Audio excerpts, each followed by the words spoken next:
Frank Leboeuf is with us, arms crossed. Apart from Arsenal, he should have said, because they can't win against Arsenal. Yes, this is off the back of Amorim saying that he's proved that they can beat any side. No, but, well, that's a bit of a ridiculous statement. They've proven absolutely nothing.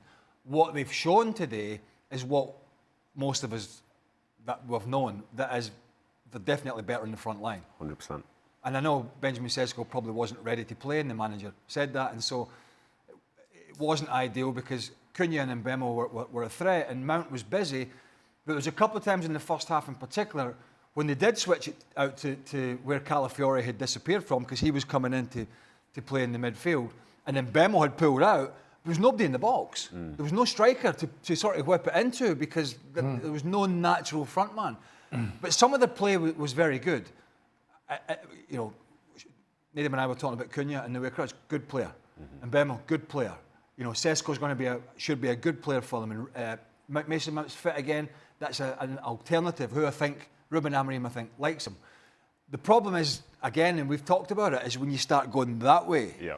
Was the space that they... Now, Arsenal left a lot of space as well. It wasn't a great performance from them. It was a good 3 points. The space that was popping up in the middle of the park that Arsenal really should have done more with is the real concern for United, as well as the goalkeeping situation, which we'll get to. That being said, it was a lot better from that low bar. Don't get me wrong, it was a lot better if you're a United fan, but there's still a lot of work to do. That is the absolute point here, isn't it? If you turn it back to the Sir Alex Ferguson day, you lose 1-0 at home, and yet you're playing positives. Yeah, the standard from before is lower than Snake's Belly. Literally couldn't get any lower, because we saw them be so bad at so many times last year. I think they lost 9 games at home in the entire season, which is unlike something we've seen from United. Like, we previously talk about 5-6 years worth of games for them to lose 9 games at home. But today they were better. It gave me a sense that they're going to be harder to play against. Right. And you add in that forward line. Like, I enjoyed Cunha's performance today, because in some ways, I know some people don't like him, but he kind of reminded me of a bit of Bruno Fernandes, but with a bit more physicality. There was something that could be created off the cuff, and I think Amorim said before the game that these are players that can do things in moments, and I can definitely see that with Cunha. I think Mbemo did well, relatively speaking, and I think if they do manage to find a way to find the spark with those players, then great. I think they definitely played into those switches of play, as Craig was saying in the game, which were massive, but in reality, like, they still ended up losing the game. But there are positives to be had, because the standard that was set before was so low. But I think they'll be all right this year. And I think that's the thing, and as you said, Amorim mentioned it, you've got players who they've brought in who bring you that little bit of excitement, bring that X factor that Manchester United have been missing for so long, Frank. Yeah, I agree. Something is changing, and I think for the best, hopefully. But yeah, I found the new signing very interesting with Mbemo, especially, where I found him very, very good. Cunha, a little bit less, but interesting. And but some others, they've done well. Yes, the front line is good, but I found De Ligt, for me, exceptional today. I never seen De Ligt at that level last season. And he was good, he tried to help, and we saw the last action even offensively. So something is changing. Of course, he's far from being perfect. I think Amorim made kind of a stupid statement saying that they can beat everybody. No, it's the first day. I think Arsenal, they weren't ready. They were at their best. But we can see, as the guy said, we can see the improvement. We can see that they're going to be more difficult to beat. But of course, it's not the Manchester United I used to play against, for sure. But it's getting a little bit better. They've lost today, and he's come out. I mean, some of the statements that are coming out over the last couple of years from managers of Manchester United are sort of mind-boggling. You know, last year at one point, they had only beaten a team that was being relegated from the Premier League. That's how bad they were. They played better today, there's no doubt about that, against an Arsenal side who huffed and puffed and looked like it was the first game of the season. And even Mikel Arteta said afterwards, he said, we need to be a lot better. I mean, some of their passing in the final third was so sloppy. I was talking to Nedum about Saliba. I thought during that first half, somebody needed to give him a little wake-up slap. The ball was bouncing and he was waiting on it. And so Arsenal were kind of there to be potentially got at today. But to come out and say, you know, match day one, when you've lost, we can beat any team, and we've shown it today. I think that's a bit of a stretch.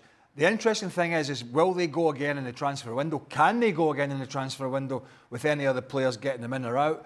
And they have a massive, massive problem I think the first place I would go would be the goalkeeping situation. I'm not sure if I would go central midfield or goalkeeper, because both of those positions are a major headache. I've never seen that at my time. Really, never. You get the Saliba, you push him, you get the ball, and I'm sure the ref won't say anything. But the only thing with that, Frank, is that was pre-VAR. I think if you grab somebody now and push him out of the way, you know, and the ball's coming in the vicinity, I think VAR will just go to the referee, have a look at that. That's an issue. If you guys have got better memories than me from last year and the chaotic cup game, I think it was, at Tottenham when he played. Vicario, you were thinking that. Both of them. Yeah. I think both of them were very similar. Yeah. I'll go back to what I said last year. Did you see when the replay there, when that ball came in, how many players were in the 6-yard box? Yeah. Leave some players up the field. Make Arsenal think. Arsenal are this set-piece team at the moment. What is it, 30-odd goals, 31 goals or something? It's on the WhatsApp group. It's on the WhatsApp group that the producer has created, and it's just about to get swiped and blocked because he's sending... Frank's the only one who contributes. Oh, here he is again, freaking WhatsApp. So they are a threat, whether we like it or not, and whether we like the set-piece coach and all this sort. They're a threat. So you have to think outside the box if you're a team. You can't just keep doing the same thing and getting the same results, which a lot of these teams are. Oh, Saliba, Gabriel, they blocked us.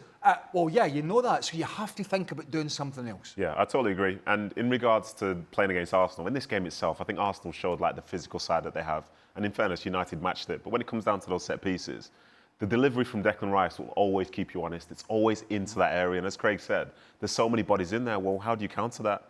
You either have a goalkeeper that's going to be commanding, or you set people up in a way to whereby they can head the ball. The fact that he's ended up basically on his line or behind his line as he's tried to defend it, well, how's that been the case?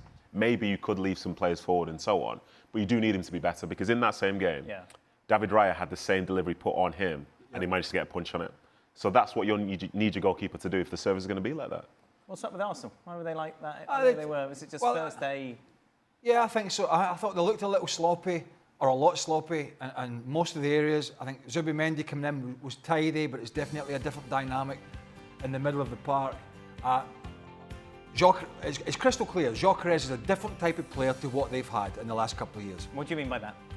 Well, he's more of an old-fashioned, up front, pins the centre back.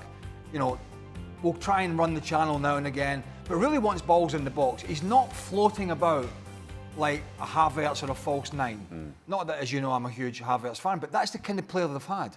Somebody that floats around. He's more of a player who, what we used to say, he posts up. He posts up. Now, he posted up today against De Ligt, and as Frank said, he didn't get much change. I felt a bit sorry for him in the sense that Arsenal's passing was pretty poor, and some of the balls up to him, it was coming up to him fast and furious, and De Ligt was really up behind him.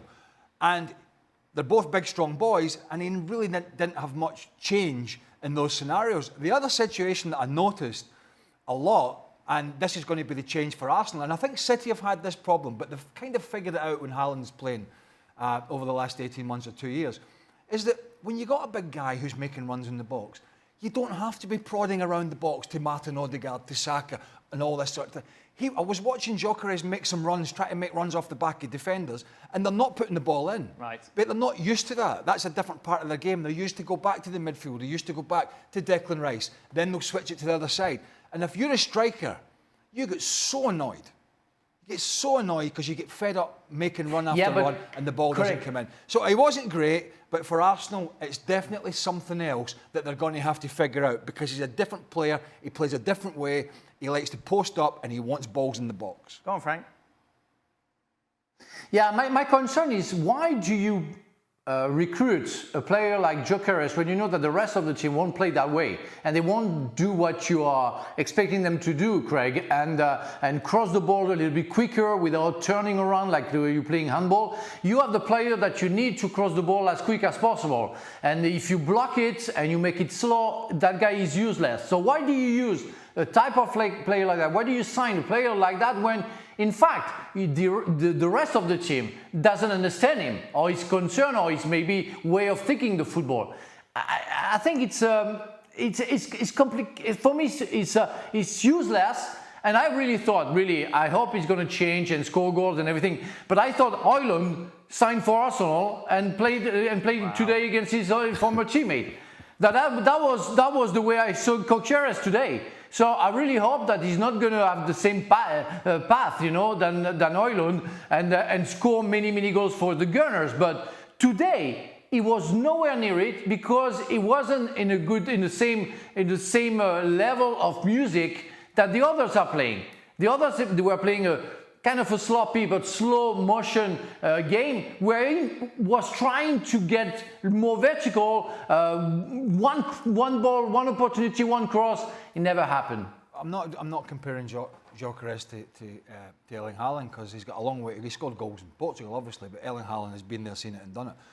But what Haaland really loved in the last year or so was when Kevin De Bruyne was, you know, that ball was going back and he was just whipping it in early. Yep. Defenders didn't even get a chance to set, and Haaland was getting off the back, you know, for a great ball in, and that's something I think Arsenal will have to figure out if they've got that player. Yeah, I totally agree, because for Højlund today, and Højlund, see, Frank's in my head now. Poor man's Frank's literally come from my, But the way the Gyökeres was, Already?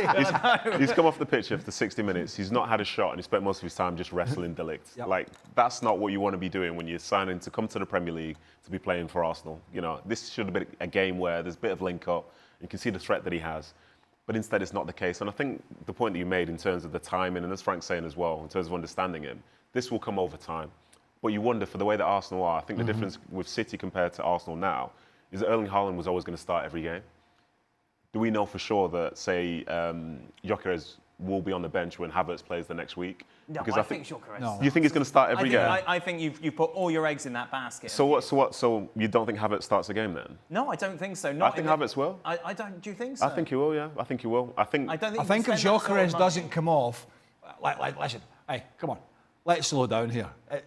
Frank's already packed. It's match day one. The guy's obviously a good player. Of course. He had a big fight today with Delict, and some of the deliveries up to him, honestly, it was very difficult to get it under control. So it was a tough day for him, but he wasn't helped by his teammates. But I do think Mikel Arteta absolutely needs this to come off, because the alternative is Havertz, who has proven that he's just okay. So he needs it to work. So he needs to give this guy, even if it's 3 or 4 games and the media are getting on him or the support, whatever. He needs it to work, and they need to find a way. You need to find a way to get the supply line to a guy who's already proven he can score goals. Yeah. It's as pure and simple as that. And something quite positive about Manchester United, which some would say is a first. Yet there is a negative there, which was shown yet again, Craig, about how poor their decisions have been in the past where it comes to midfielders. That we're in a situation once again where you're saying we're nearing the end of the transfer window and they are desperate for new faces to bring in and really shore things up. It seemed they were desperate for Manuel Ugarte. Yeah. Desperate for him. He wasn't playing at PSG. And he comes in and he is... he's at the very best at this level. He's tidy, at the very best. And Julian Laurent's our colleague. His quote, not mine. He said he struggles to pass the ball, which isn't a good forte to have for a midfielder. And you saw if anybody saw the shot he had when he came on. Yeah, it wasn't ideal. That was from 30 yards. It's telling me that he scooped it over the bar, and that's telling me as a guy. That's telling me the way that he struck that, because anybody can strike the ball over the bar. Of course he can. But it was the way he passes the ball and the way he hit that ball tells me he's not a very good striker of the ball. So he's not pinging it around. Like Casemiro can still ping it around. Just can't run anymore. Right. So yeah, it's I think that list, but we knew that anyway. Yes. We knew that anyway. Their signings have been poor. The recent signings, though, I have to say, do look somewhat better.